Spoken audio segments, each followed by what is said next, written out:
చక్కగా బైబిల్ తేటగా చెప్పుకుంటే ఎంటనే పడిన హృదయంలో పడిన ఎంటనే అది ఫలించిందని ఎంటనే అబ్బా లేట్ చేయట్లా. అది మనకు తెలియట్లా, యథార్థం తెలుసుకోలేకపోతున్నాం, భక్తిని తెలుసుకోలేకపోతున్నాం, దేవుడి విలువ దేవుడు వాక్యం తెలుసుకోలేకపోతున్నాము. చదవమ్మా. త్రోవ ప్రక్కన విత్తబడిన వాడు వీడే. ఇదే ఇదే ఇదే విత్తువాని గూర్చిన ఉపమాన భావం వినుడి. ఎవడైనను రాజ్యమును గూర్చిన వాక్యము వినియు గ్రహింపక ఉండగా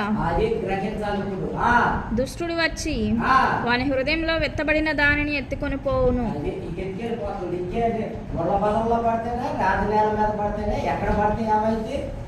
అది అది ఉంచట్లేదు అసలు. అందుకనే మంచి నేలలో మన ప్రభువైనా ఏదయ్యా మంచి దుక్కుతున్నానండి చక్కగా.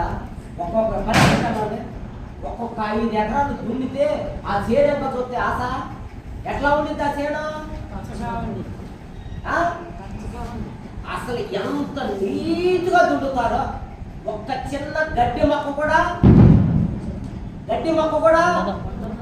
ఉండదు. దేవుడి స్తోత్రం. మరి నీలో నాలో నేను అనకూడదు పట్టాక ఎన్ని మొలుస్తున్నాయి మనలో చేరైన ఏళ్ళు ఎన్ని మొలుతున్నాయి అంటే ఆయనేమో చదువు చేసి చక్కగా దొండు అంటే మనమేమో కలుపు మొక్కలు పెట్టుకోనంట బీడు భూములు పెట్టుకుంటున్నాం హృదయంలో. ఎంతసేపుడికి బీడే అవి పీకేది లేదు, ఫలించేది లేదు. దేవుడికి స్తోత్రం కలుగును. మంచి నేల మీదకి వచ్చేది అమ్మా. మంచి నేలను విత్తబడిన వాడు వాక్యము విని గ్రహించువాడు. వాక్యము ఎవరైతే వింటారో, ఎవరైతే ప్రార్థన చేస్తారో, ఏ కుటుంబం అయితే ఆ కుటుంబం బాగుపడింది. దేవుడికి స్తోత్రం కలుగును. వాక్యము దేవుడే